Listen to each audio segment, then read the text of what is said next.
আমাকে অপমান করলে। পৃথিবীতে মানুষের অন্তরের খবর আমি আল্লাহ জানি। কে কি বলছে সত্য মিথ্যা কে জানে? আল্লাহ জানে। তো টিকটিকি কি দিয়ে জানলো? এটি কার অপমান করা হয়? আল্লাহ। কাকে খাটো করা হয়? আল্লাহকে। কাকে নিচে নামিয়ে দেওয়া হয়? আল্লাহকে। এই জন্য এই পাপের ক্ষমতা হলো তার অতীতের সব নেকি নষ্ট হয়ে যায়।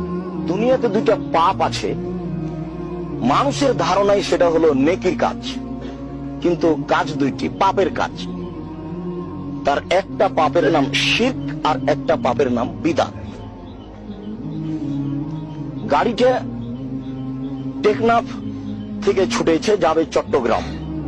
বারবার ড্রাইভার বলছে কন্ট্রাক্টরকে যে মাজার পেলে 10টা টাকা দিও, মাজারে 10টা টাকা দিও। কেন? ড্রাইভারের ধারণা যে মাজারে কবরে 10টা টাকা দিলে আমার গাড়িটা অ্যাক্সিডেন্ট হবে না, এটা তার ধারণা। তাহলে তার ধারণা ভালো, তার ধারণাই, তার মনে ও 10টা টাকা কবরে দিতে বলছে ভালোর জন্য। কিন্তু আসলেই কি এটা ভালো হলো?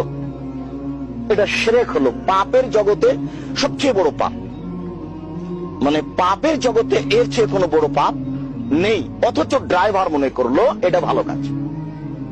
বারবার ড্রাইভার কন্ট্রাক্টরকে বলছে মাজার পেলে 10টা টাকা দিও, রাস্তার পাশে কবর পেলে 10টা টাকা দিও। কেন?